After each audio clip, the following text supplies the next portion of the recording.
గత 25 సంవత్సరాల నుంచి నల్లపరెడ్డి ప్రసన్న కుమార్ రెడ్డి అనుచరుడిగా ఆయన అడుగుజాడల్లో మొదటి నుంచి కూడా ఆయన అడుగుజాడల్లో ఆయన చెప్పిందే విధంగా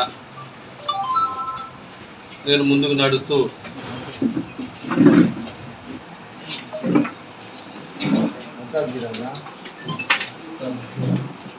నడుస్తూ 1997 నుంచి 2022 వరకు కూడా ఆయనతోనే నడిచాను.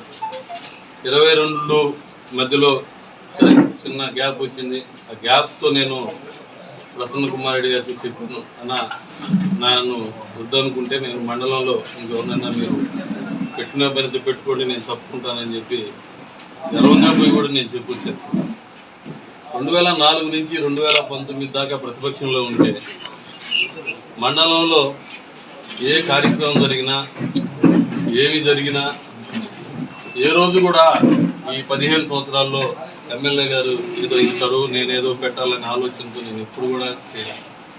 15 సంవత్సరాలు కూడా నేను ఆయన ఆశించకుండానే ఏదో ఆయనతోనే నేను ఇంకొకటి కూడా నాలో జీవితాంతం ఒక నాయకుడి కిందే కార్యకర్తగా ఉండి నడుచుకోవాలన్న ఆలోచనతో 2012లో కాంగ్రెస్ గవర్నమెంట్ బై ఎలక్షన్ వచ్చిన రోజు కూడా ఆ రోజు వివేకానంద పిలిపించి పార్టీలోకి రా అని చెప్పి నన్ను ఎంత ప్రెజర్ చేసినా కూడా నేను వివేకానంద రెడ్డి గారికి ఒకటే చెప్పాను, అలా నేను మొదటి నుంచి ప్రసన్న కుమార్ రెడ్డి నమ్ముకున్నాను, ఆయనతోనే నేను నడవాలి కానీ నేనైతే పార్టీ మారినా అని గట్టిగా చెప్పాను.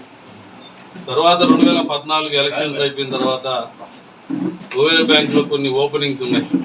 ఆ రోజు పోలంరెడ్డి శ్రీనివాసరెడ్డి నియోజకవర్గానికి ఎమ్మెల్యే ఓపెనింగ్కి నేను పోలంరెడ్డి శ్రీనివాసరెడ్డిని పిలిస్తే ముందు రోజు దాకా వస్తాను అన్నీ రెడీ చేసుకోమని రేపు ఓపెనింగ్ అనగా ఈరోజు ఉదయం ఫోన్ చేసి నువ్వు పార్టీలో చేరితే నేను ఓపెనింగ్స్కి వస్తాను లేకపోతే రాను అని చెప్పి అల్టిమేట్ జారీ చేస్తే నేను ఆ రోజే చెప్పాను, మీరు ఓపెనింగ్స్కి రాకపోయినా పర్లా నేనైతే పార్టీలోకి రాను, నేనైతే పార్టీలోకి వచ్చే పరిస్థితి లేదని చెప్పి గట్టిగా చెప్పి ఆ రోజు ఓపెనింగ్స్ కూడా నేను ఆపుకున్నాను.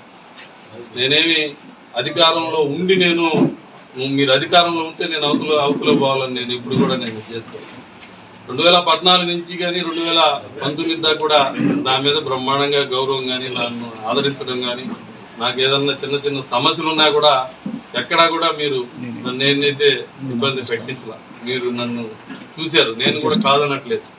దాంట్లో కూడా 2014 ఎలక్షన్స్లో కృష్ణారెడ్డి అని పంచాడు, ఆయన పోయాడు ఎమ్మెల్యే దగ్గరికి, ఎందుకు ఎన్ని కేసులు పెట్టడం కరెక్ట్ కాదు ప్రసన్న కుమార్ గారు ఎమ్మెల్యే గారు అని చెప్పి ఆయన గాడి పోగానే నా వల్ల బెంగళూరులో 100 ఎకరాలు కొనుక్కున్నాడు, హైదరాబాద్లో మిల్లా కొనుక్కున్నాడు, ఇక్కడంతా ప్లాట్లు అవి కొనుక్కున్నాడు అని ఆయనతో చెప్పాడు. వచ్చి నన్ను అడిగాడు, మొన్న లేదా నువ్వు 100 ఎకరాలు కొనుక్కున్నావు వెంటనే ఏడబెట్టున్నారా 100 ఎకరాలు? నాకే ఆశ్చర్యం వేసింది. 100 ఎకరాలు అంటే రూపాయి 2 రూపాయలు పెట్టి ఉన్నా 100 రూపాయలు ఇచ్చేస్తే 100 ఎకరాలు ఇచ్చేస్తారా? 2019 నుంచి ఇప్పటిదాకా నేను అంటూ కొనింది ఒక ఇల్లు కొన్నా, నెల్లూరు అనిల్ గార్డెన్స్ ఎదురుగా ఒక ఇల్లు కొన్నా, దానికి బదులుగా రాజరాజు గుడి వెనక ఇల్లు అమ్మా. అడగ చూసుకొని పోయింది రిజిస్ట్రేషన్లో, ఏముంది నేను దాచిపెట్టి దాగేది కాదు ఇంకోటి కాదు. రాబాల్ రోడ్లో హోటల్ కట్టున్నది, దాన్ని 200 అంకణాలు అమ్మా. ఈ 2 అమ్మాను, ఇల్లు కొన్నా. ఆ డబ్బులన్నీ కూడా నేను వాటిలో పెట్టాను. నేను అన్నోగా కొంత పెట్టా, కొంత ఇల్లు కూడా ఈరోజు ఆడుమానంలో పెట్టుకోండా. నేను 1.5 కోటికి ఇల్లు కూడా ఆడుమానంలో పెట్టుకోండా. నేను కొనింది 3,40,00,000 ఇల్లు కొన్నా. నేను ఇల్లు అమ్మా 1.5 కోటి ఆడుమానంలో పెట్టుకోండా. ఇది తప్ప నాకు ఎక్కడైనా ఒక అంకణం స్థలం ఉన్నా కూడా ఎమ్మెల్యే గారినే తీసుకోమన్నా.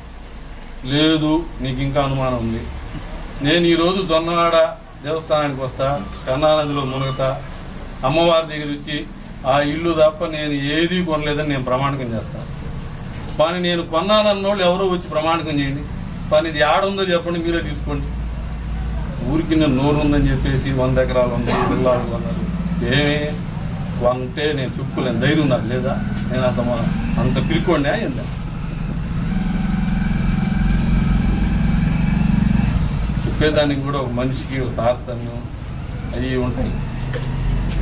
నేను 26 సంవత్సరాలు నీతో ఉంటే నన్ను 5 రోజులు జైల్లో పెట్టి నా భార్య బిడ్డలు, నా బిడ్డలు ఇద్దరు, ఒక బిడ్డ వచ్చి మెడిసిన్ చేస్తుంది, ఒక బిడ్డ వచ్చి టెంద చదువుతుంది. వాళ్ళు ఎంత బాధపడతారు? నేనైతే బాధపడే పనే లేదు. నా బిడ్డలు నా భార్య 5 రోజులు క్షోభ పడ్డారు. అది నీకు కొట్టకుండా ఉంటుందా? కానీ నేను తప్పు చేసి కానీ పోయి ఉంటే ఆయన తప్పు చేసాడు పోయాడు కాబట్టి ఎవరు కూడా దానికి ఇది చేస్తారు. ఈ రోజుల్లో సారాయి ఉంది ఏడన్నా? సారాయి కేసు పెట్టి నన్ను లోపల ఇచ్చాడా? బెడ్లు ఉన్నాయి అంటున్నారు సిఐ గారు.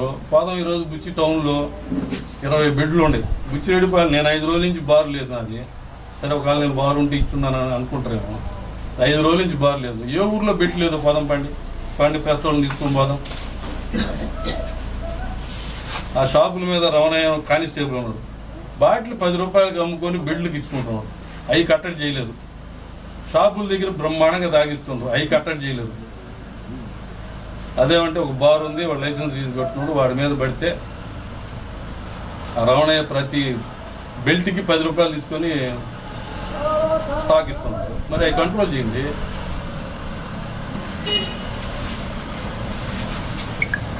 ఈ మధ్య సాక్షిలో వేసారు, ఎస్టీలు లోన్లు తీసుకుని ఏదో తినేసారు. హైదరాబాద్ పోయి పోలం రెడ్డిని కలిసి వచ్చాడు. నేను మొన్న నా ఇంటికి వచ్చేదాకా పోలం రెడ్డి నేను పోయి ఆయన ఎప్పుడు కలవాలి, ఇప్పుడు కూడా కలవాలి. మొన్న నా ఇంటికి వచ్చి విచారించింది తప్ప నేను హైదరాబాద్ పోయి 2 సంవత్సరాలు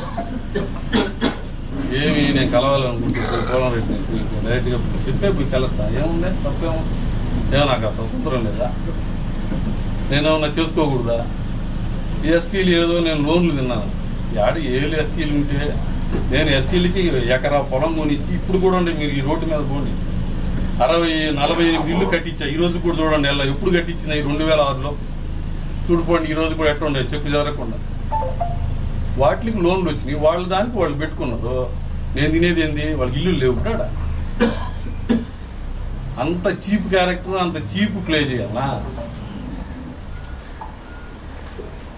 నువ్వు ఇప్పుడు వచ్చావు, ఇప్పుడు ఆడ ఇల్లు ఇచ్చారు, 56 ఇల్లు ఇచ్చున్నారు. మీరు అది కూడా చూడండి ఇప్పుడు బాగానే.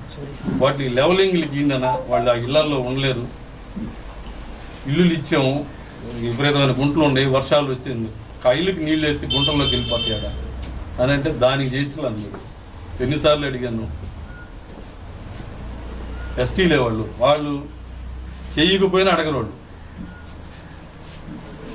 వాళ్ళు చేయించాను, నేను చేశాను. అంటున్నా ఆ చేసిన దాంట్లో కూడా మీరు తెచ్చిన దాన్ని నేను ఏడా సద్వినియోగం చేయకుండా వినియోగం చేసి డెవలప్మెంట్ చేశాను. శాంతినగర్, కాజానగర్లో ఎంత అరాచకంగా ఉండింది. డ్రైనేజీ పగలగొట్టి, ఇల్లుతోటే పగలగొచ్చి డ్రైనేజ్ చేశాను. రామచంద్రాపురంలో డ్రైనేజ్ చేయించాను. కడుగుడుపాలెంలో డ్రైనేజ్ చేయించాను. నేను ఇన్ని డెవలప్మెంట్ చేస్తే కేఎం హాస్పిటల్ వెనక బైపాస్ రోడ్డు చేయించాను. సీసీ రోడ్డు, రాబా రోడ్డు కనెక్టింగ్. ఈ సీసీ సెంట్రల్ లైటింగ్ వేస్తే సెంట్రల్ లైటింగ్కి రాజకిషోర్ కాడి నుంచి పంచే రోడ్డు దాకా సీసీ రోడ్లు. ఈ బిల్స్ అన్ని నాకు ఈ రోజు కూడా రావాలి. 4 సంవత్సరాలు ఈ బిల్స్ రాకపోతే వడ్డీలు ఎంత అవుతాయి? ఎవరైనా ఉండగలరా? నా ముడాలో బిల్స్ ఉంటే బిల్స్ ఆపేసావు. నాకంటే వెనక చేసిన వాళ్ళు బిల్స్ ఇప్పించావు. నేను అడిగా, నేను చెప్తాను. సరే నేను ఇంకా దాన్ని కూడా వదిలేసాను, నేను అడగల. చల్లాపాలెంలో సర్పంచ్ని చేర్చుకున్నారు. ఆ రోజు గడప గడపకి దొన్నాడు అయిపోయింది. తర్వాత మెనగల్లు ప్రోగ్రాంలో చల్లాపాలెం సర్పంచ్ను చేర్చుకున్నారు. చేర్చుకున్న రోజు నేను మెనగల్లు ప్రోగ్రాంకి పోలా. మెనగల్లు ప్రోగ్రాం పోకపోతే పంచేడు చల్లాపాలెం ఒకే సెగ్మెంట్ కాబట్టి సర్పంచ్ చేర్చుకుని చెప్పలేదు కాబట్టి నన్ను క్షమించు అని అన్నాను. నేను ఆ రోజు చెప్పాను, అన్న మీరేంది నన్ను క్షమించేది? మీరు చేర్చుకోవాలని నేనే అర్థం చెప్పను కదా, కనీసం నాకు చెప్పను కూడా లేదు. నీకు ఉన్న నాయకులు శాస్త్రాన్ని మీరు కాన్ఫిడెంట్ అంటున్నారు. నేను పోతిరెడ్డిపాలెంలో మీటింగ్ జరుగుతూ ఉంది. మీటింగ్లో భోజనాలకి కూర్చున్నారు అందరూ. బాబన్న ఆయనే కూర్చోన్నారు. నేను ఎట్టే పోయి కూర్చొని అన్నా ఇప్పటిదాకా నేను మండలాన్ని చేశాను, ఇంకా వాళ్ళు ఏదో చేస్తారని మీరు అనుకుంటున్నారు. వాళ్ళతో మీరు చేయించుకోండి, నాకు అలాంటి అభ్యంతరం లేదు. నేను ఈ రోజు నుంచి మండలం నుంచి తప్పుకుంటా.